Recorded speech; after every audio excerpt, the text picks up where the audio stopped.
நற்செய்தி வாசகம். யோவான் எழுதிய நற்செய்தி 1ஆம் அதிகாரம். ஆண்டவரின் உயிருள்ள வார்த்தைகள் 45 51 முடிய. பிலிப்பு நத்னேலை போய் பார்த்து, இறைவாக்கினர்களும் திருச்சட்ட நூலில் மோசேயும் குறிப்பிட்டுள்ளவரை நாங்கள் கண்டுகொண்டோம். நாசரத்தைச் சேர்ந்த யோசேப்பின் மகன் இயேசுவே அவர் என்றார். அதற்கு நத்னேல், நாசரத்திலிருந்து நல்லது எதுவும் வர முடியுமோ என்று கேட்டார். பிலிப்பு அவரிடம், வந்து பாரும் என்று கூறினார். நத்னேல் தம்மிடம் வருவதை இயேசு கண்டு, இவர் உண்மையான இஸ்ரேலர், கபடற்றவர் என்று அவரை குறித்து கூறினார். நத்னேல், என்னை உமக்கு எப்படி தெரியும் என்று அவரிடம் கேட்டார். இயேசு, பிலிப்பு உம்மை கூப்பிடுவதற்கு முன்பு நீர் அத்திமரத்தின் கீழ் இருந்தபோதே நான் உம்மை கண்டேன் என்று பதிலளித்தார். நத்னேல் அவரை பார்த்து, ரபி, நீர் இறைமகன், நீரே இஸ்ரேல் மக்களின் அரசர் என்றார். அதற்கு இயேசு, உம்மை அத்திமரத்தின் கீழ் கண்டேன் என்று உம்மிடம் சொன்னதாலா நம்புகிறீர்? இதைவிட பெரியவற்றை காண்பீர் என்றார். மேலும் வானம் திறந்திருக்கிறதையும் கடவுளின் தூதர்கள் மானிட மகன் மீது ஏறுவதையும் இறங்குவதையும் காண்பீர்கள் என மிக உறுதியாக உங்களுக்கு சொல்லுகிறேன் என்று அவரிடம் கூறினார். இது வாழ்வு தரும் கிறிஸ்துவின் நற்செய்தி. கிறிஸ்துவே உமக்கு புகழ். ಯೋಹಾನ ಅಧ್ಯಾಯ 1 ವಚನ 45 51 ಫಿಲಿಪ್ಪನು ನತಾನಿಯೇಲನನ್ನು ಕಂಡು ಅವನಿಗೆ, ಯಾವನ ವಿಷಯದಲ್ಲಿ ಮೋಶೆಯು ಧರ್ಮಶಾಸ್ತ್ರದಲ್ಲಿ ಬರೆದಿದ್ದಾನೋ ಮತ್ತು ಪ್ರವಾದಿಗಳು ಬರೆದಿದ್ದಾರೋ ಆತನನ್ನು ನಾವು ಕಂಡುಕೊಂಡೆವು. ಆತನ ಹೆಸರು ಯೇಸು. ಆತನು ಯೋಸೇಫನ ಮಗನು. ಆತನು ನಜರೇತಿನವನು ಎಂದು ಹೇಳಿದನು. ಆದರೆ ನತಾನಿಯೇಲನು ಫಿಲಿಪ್ಪನಿಗೆ, ನಜರೇತಿನಿಂದ ಒಳ್ಳೆಯದೇನಾದರೂ ಬರುವುದೇ ಎಂದು ಕೇಳಿದನು.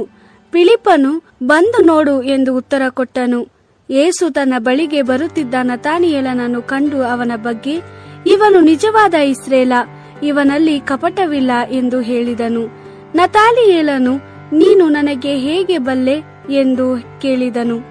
ಯೇಸು, ಫಿಲಿಪ್ಪನು ನನ್ನ ಬಗ್ಗೆ ನಿನಗೆ ತಿಳಿಸುವುದಕ್ಕಿಂತ ಮೊದಲೇ ನೀನು ಅಂಜೂರದ ಮರದ ಕೆಳಗಿದ್ದಾಗ ನಾನು ನಿನ್ನನ್ನು ನೋಡಿದ್ದೇನು ಎಂದು ಹೇಳಿದನು. ಆಗ ನತಾನಿಯೇಲನು ಯೇಸುವಿಗೆ, ಗುರುವೇ, ನೀನೇ ದೇವರ ಮಗನು, ನೀನೇ ಇಸ್ರೇಲರ ರಾಜ ಎಂದು ಹೇಳಿದನು. ಯೇಸು ನತಾನಿಯೇಲನಿಗೆ, ನಿನ್ನನ್ನು ಅಂಜೂರದ ಮರದ ಕೆಳಗೆ ನೋಡಿದ್ದೇನೆಂದು ನಾನು ನಿನಗೆ ಹೇಳಿದ್ದರಿಂದ ನೀನು ನನ್ನನ್ನು ನಂಬುವೆ. ಆದರೆ ಅದಕ್ಕಿಂತಲೂ ಹೆಚ್ಚು ದೊಡ್ಡ ಕಾರ್ಯಗಳನ್ನು ನೀನು ನೋಡುವೆ ಎಂದು ಹೇಳಿದನು. ಅದಲ್ಲದೆ ಯೇಸು, ನಾನು ನಿನಗೆ ಸತ್ಯವನ್ನು ಹೇಳುತ್ತೇನೆ, ಪರಲೋಕವು ತೆರೆದಿರುವುದನ್ನು, ಮನುಷ್ಯಕುಮಾರನ ಮೇಲೆ ದೇವದೂತರುಗಳು ಏರಿ ಹೋಗುವುದನ್ನು, ಕೆಳಗೆ ಇಳಿದು ಬರುವುದನ್ನು ನೀವು ನೋಡುವಿರಿ ಎಂದು ಹೇಳಿದನು. ದೇವರ ವಾಕ್ಯವಿದು. ದೇವರಿಗೆ ಕೃತಜ್ಞತೆ ಸಲ್ಲಲಿ. Gospel according to John chapter 1 verse 45 to 51. Philip found Nathanael and said to him, "We have found the one whom Moses wrote about in the law and the prophets as well. He is Jesus, son of Joseph from Nazareth." Nathanael replied, "Can anything good come from Nazareth?" Philip said to him, "Come and see."